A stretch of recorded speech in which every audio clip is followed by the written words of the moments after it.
What do I think about once an addict, always an addict? If you're familiar with me, you've heard some of my other webinars and stuff. This is not going to be entirely new to you, but here's the deal. I think anything, any idea, any model or concept or theory that is extreme to one side or another is unlikely to be accurate or very helpful. And I also believe any sort of theory or model that claims to fit every situation is going to have problems. And so when it comes to once an addict, always an addict, and that whole idea, what I believe is if that you could fall to one side or the other of that, and you could fall to extremes that are unhelpful. There are people who say once an addict, always an addict, and what that means is the impulse of compulsivity, the impulse to act out in the addiction is always there. It's always a threat.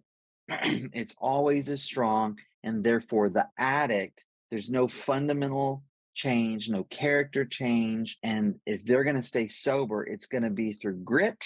It's going to be through this proactive, like dominance of the addictive part of themselves. Because once an addict, always an addict.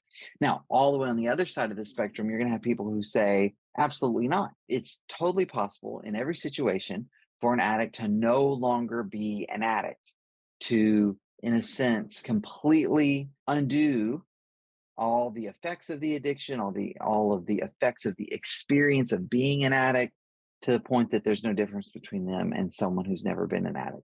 Both of those extremes are wrong. Think of a spectrum: hardcore, once an addict, always an addict. Oh no, total, complete, absolute, to where they're exactly the same as someone who never had a full-on addiction. People are going to actually fit in the middle on a range there.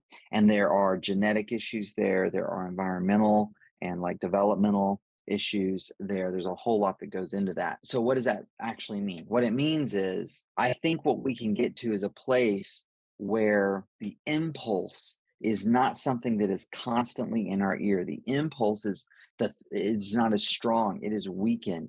And in fact, we can even have a deeper change at the level of our nervous systems, where those things that once we might have called a trigger that might have drawn us toward acting out, we actually have a disgust response to them, because we now know at an intuitive level, at an implicit level of our nervous systems, that no, that's not good for me. That's toxic. That's poisonous.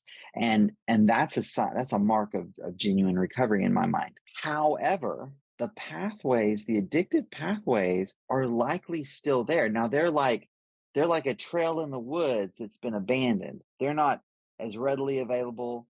They're not going to be the easiest route to go, but there should always be a caution there. The one who thinks he stands, take heed lest he fall. And so there's a balance in this. Okay.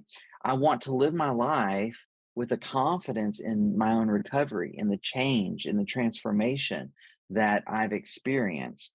And I want to be wise and mindful and cautious. And it's in that middle place, that place of moderation, that I think we find long-term recovery.